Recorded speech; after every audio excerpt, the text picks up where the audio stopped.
later, because it's such a different film. But to get hold of film at that time as well, colour film, and to be able to transform it into this quality movie. I mean, yeah, colour film was very rare at the time. It was an expensive hobby as well, you know, so filmmaking was not cheap. I think this chap who made this one was a member of a local cine club, so that was people, you know, banding together so that they could share resources, share equipment and share... Yeah, because remember, it was a time of stuff. rations. Oh, yeah, absolutely, yeah, 100%.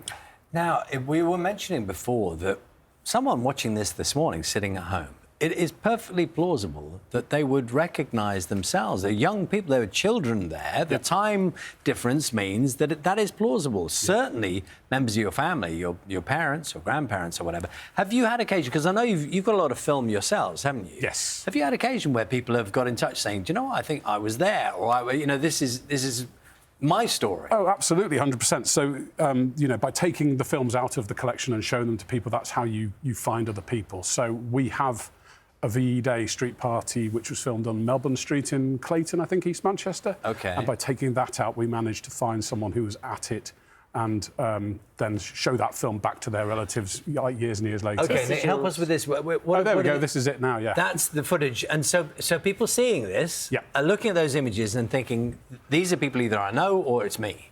Yeah, 100%. I mean, a lot of this stuff, you know, we've all seen the newsreels of VE Day, Queen on the Balcony, all that kind of stuff. This is shot by local people, filming their neighbours, filming their friends, filming their families.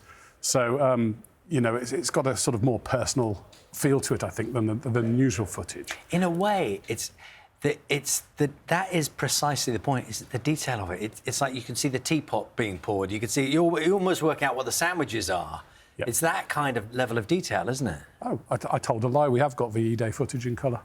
That's from us, is your stuff, because I was asking you just before we started conversation on air if you had any. And again, what is different about the film there, just in the way that the colours are now? What could it pick up and couldn't pick up? Because there is very much these brighter colours that kind of seem to jump in front of the screen. I think this is, you know, we're looking at film that's 80 years old. Yeah. I think there's slight underexposure on that one, so that a lot of it is around the skill of the cameraman. So the Gateshead stuff, you know, that guy knew what he was doing. Certainly with the amateur footage, you will get stuff that's out of focus, underexposed, overexposed, but the images are still there, you know, the people are still there. They're still valuable, because 100%. You are capturing the time, regardless of whether it's beautifully shot or edited.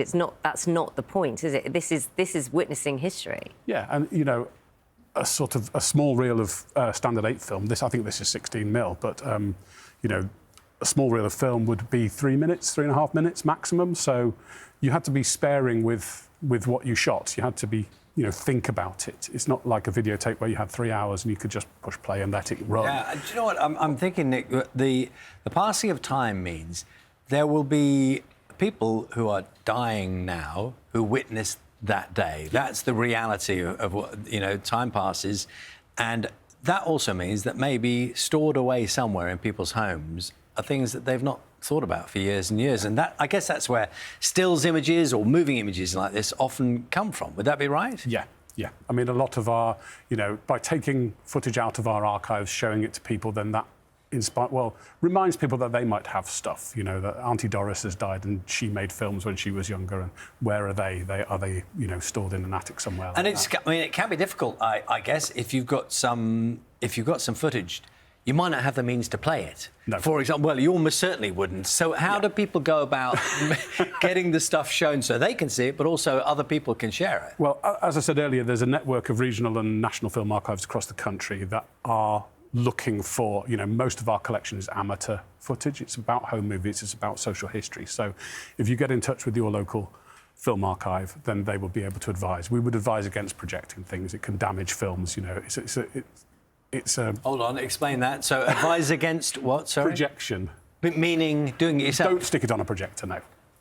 Contact the experts at your local film archives. Yeah, exactly. Right. And you know what? This archiving, this witnessing history, it wasn't just for them, because I know you did it, you put a call out as recently as COVID. Yes. To get people to send their experiences.